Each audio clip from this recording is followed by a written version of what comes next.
where I, can't succeed at, and, from in the paint, to the perimeter, just continue to expand my game while I can and go out there and have my team win. And, it was fun to get back out there tonight. Max. Yeah.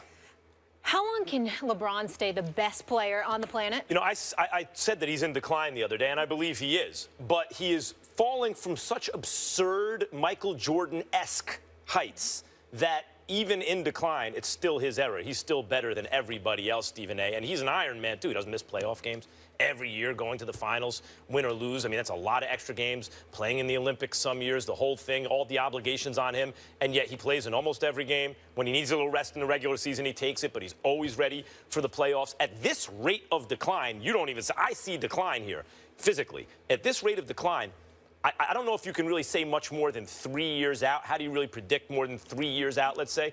But I don't see where anyone overtakes him in the next 3 years.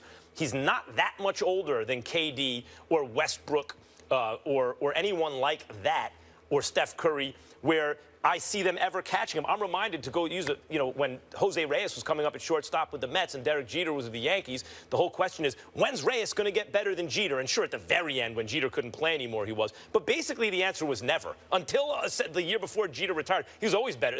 As good as Reyes was, Jeter's just a better player. And I think this is the thing with LeBron. As good as Westbrook, Durant, and others, and Steph can be, I don't ever see them being better than LeBron James declining at this tiny little rate. His skills are so broad-based that he can evolve into a different even kind of player as he gets older and still be elite.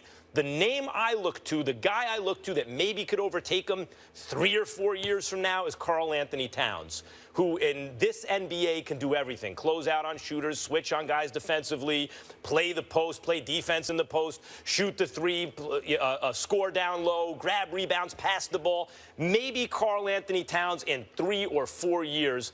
Otherwise, I think the answer to how long LeBron could be the best in the game is as long as he wants. I think you're wrong. Let me say this. LeBron James, to me, definitely is the best player in the world. Couple of years or whatever. Could even be 3, like you said, with one exception. If the Golden State Warriors win the championship, the person that can overtake him is Kevin Durant. When you look at Kevin Durant, what do we have? What's his biggest Achilles heel in the eyes of those watching him? Nobody questions his skill set. Nobody questions how surreal he is. We all universally recognize that Kevin Durant is one of the top 3 players on the planet. The kryptonite is LeBron. As a matter of fact, I know some cats covering the NBA that believe that's why he didn't go to the East, because he didn't want to go up against LeBron. Now, I don't know whether that's true or not, but that's what they've said to me.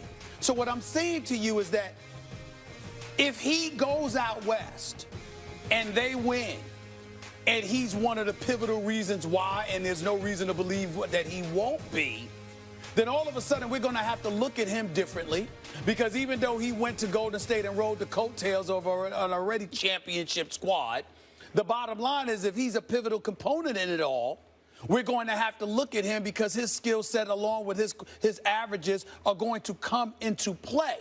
When you bring up Karl Anthony Towns, boy, was I wrong about him. I thought he would be good. I didn't have any idea he would be this good. As far as I'm concerned, John Calipari hit him, okay, which John Calipari laughs at me about all the time because he did hide him, okay? But Karl Anthony Towns is special. But I'm not giving him the edge over Anthony Davis. Anthony Davis was hurt last year. He was hurt last year. It doesn't count. He was hurt. This in New Orleans right now, and I like Alvin Gentry as a person, exceptional basketball mind, did a great job as a lead assistant in Golden State. He's not getting that love from some of his contemporaries on the NBA level right now. I don't know whether it's ingratiating himself with players, not ingratiating himself well enough, whatever. But I respect Alvin Gentry, and I like him. But the point is, that roster that he thought he was going to have, it hasn't improved. He's got to rely on Anthony Davis, who has very little help. But if Anthony Davis got some help with what he brings to the table, Anthony Davis can be that dude. I want to respond to 3 different things you just said, okay? 1, KD going to the Warriors, in fact, was tacit acknowledgement, meaning unspoken acknowledgement, that LeBron James is too good for everybody else.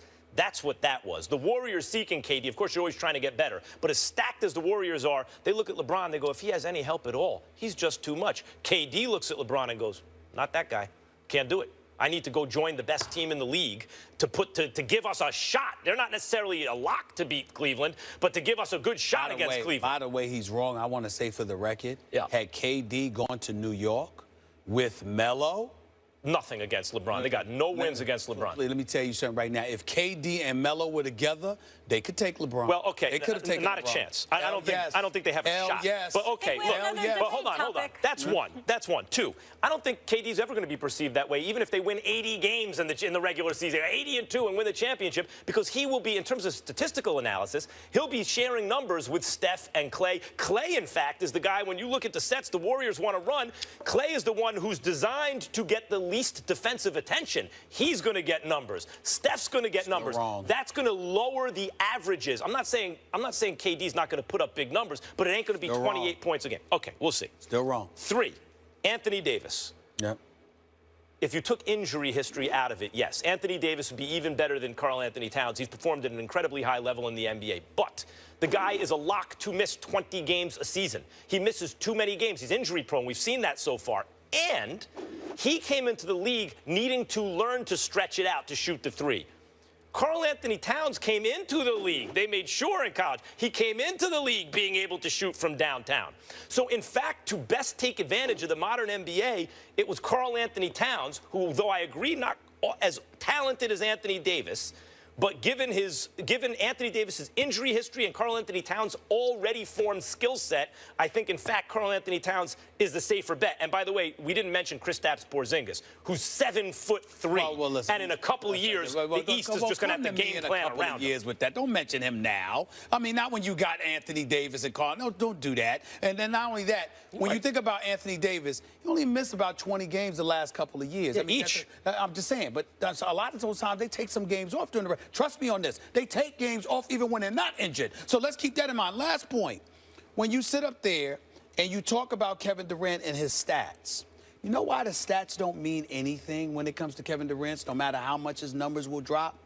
Because he spent 9 years proving what he can do offensively. So now you're stepping back because of the system and the personnel. It's not a matter. No one questions what he can do offensively. You would be right if Kevin Durant didn't have a career 27.4 point per game average. He's also joining a 73-win team. I'm just How much credit's he going to get for that? I'm just saying. He's already proven what he can do. So anything he does to step back, sort of like what you say about Bosh. Remember, Bosh comes from Toronto to Miami. He steps People back. killed him for that. But they were wrong. I agree they're being wrong, but that's the Some perception. days we agree on things. Today's not one of those days. And also, someone Good at day, this in other desk picks the Cardinals to go to the Super Bowl. I don't know who that could be. They're not looking so hot this season, so it's me, Stephen A. Don't worry, not accusing you of that. And tonight, it could get worse as Carson Palmer will be out with a concussion. Can they overcome it? After suffering a concussion in Sunday's game against the Rams, Carson Palmer has been ruled out tonight against the 49ers. Drew Stanton will start in his place. Since 1990, teams that have started the season 1-4 have made the playoffs 8% of the time, including 2 teams last season. Stephen A., would you call this a must-win for the Cardinals tonight? I would. I would because of the NFL season, because of the success rate of those who start 1-4, like you said, 8%. And more importantly, because of the way they've looked, Max. I mean, they're not going to have Carson Palmer tonight. He's going through the concussion protocol. He's not going to play. Drew Stanton is your guy. Good luck with that, even though he is playing against Blaine Gabbert. In the end, what it comes down to, I'm just looking at their schedule. After this, they've got the Jets coming up and Seattle, both home games, but chances are they'll lose at least one of them. They've got a road game to revisit the NFC Championship game against Carolina, who's now in desperate straits, and I think they'll be ready for that game. You've got San Francisco again. Then you've got road games at Minnesota and at Atlanta before playing at home against Washington. And then you close out the season with Miami, New Orleans, Seattle, and Los Angeles. I mean, those are potential losses there. And I think that, you know, they could find themselves in a situation where after this, if they lose and they're 1-4, they could go 500 the rest of the way, or 6-5 over their last 11 games. Well, where that's going to leave them? That's going to leave them with a 7-9 season. That's not going to get it done. So I think the level of urgency has definitely touched them. You're hearing Bruce Arians talk about how the team needs to improve, needs to get better. The general manager is saying the same thing. Defensively, they rank 11th, but 20th against the run. Their offense is 15th with the rush. They don't seem to be themselves. They seem to be a shell of themselves, and the luster has basically dimmed when it comes to Bruce Arians. They need to win tonight. You lose to San Francisco and Chip Kelly, who has proven every week that this college stuff don't work on a pro level. You do this. You lose to San Francisco, it ain't going to get much better for you. Yesterday, I was thinking about this game, and I was thinking, you know, yeah, this is in week 5, like, you're going to go 1-4. I can't believe it's this early and we're saying this, but it's a must-win game. If they lose, they're not going to make the playoffs. But then in preparing for this show today, Stephen A., I looked at it more closely, and I have reversed my decision about this. Oh, Lord. I do not think this is a must-win game. Not because of anything you identified in terms of the struggles they're having. They are. They lost 2 offensive linemen in the offseason, particularly at right tackle. They've had a problem. And Carson Palmer, he's not playing. And the thing about Palmer is he really does need time. When he was coming on like a house on fire early in his career, he's Tom Brady, he's Peyton Manning. He got good protection. As soon as that broke down, Carson Palmer, not so much. He's not the most mobile fellow in the world. At any rate, Drew Stanton's pretty good for a backup, but still is not a starting quarterback.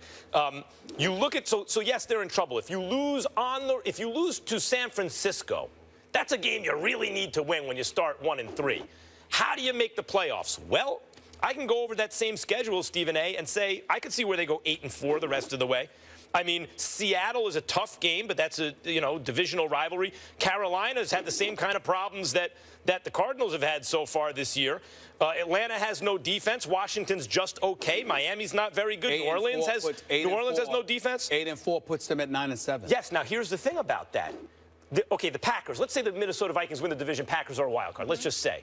Where's the other wild card going to come from? The NFC East is so great that one of those teams might win 10 games? I don't know that. The two of them are playing pretty well. Fine, but neither. You look at the NFC East, rather, you're not like, boy, one of those teams is a lock to come out of the South. What about the South? Nothing there. Right now? Yeah. But what if they lose to San Francisco, but Carolina gets going? If Carolina gets going, that's, by the way, and Carolina's looking at the Cardinals saying the same thing. Like, so I don't, as it's wide open. If they're 1-4, I can't believe it, but if they're 1-4, they're still not out of the playoff hunt the way things are going. I think 1-4 essentially seals your fate. Because I think that I'm not going to predict that Carolina is going to continue to fall. I definitely think that Green Bay and Minnesota will make enough noise. And definitely there's a possibility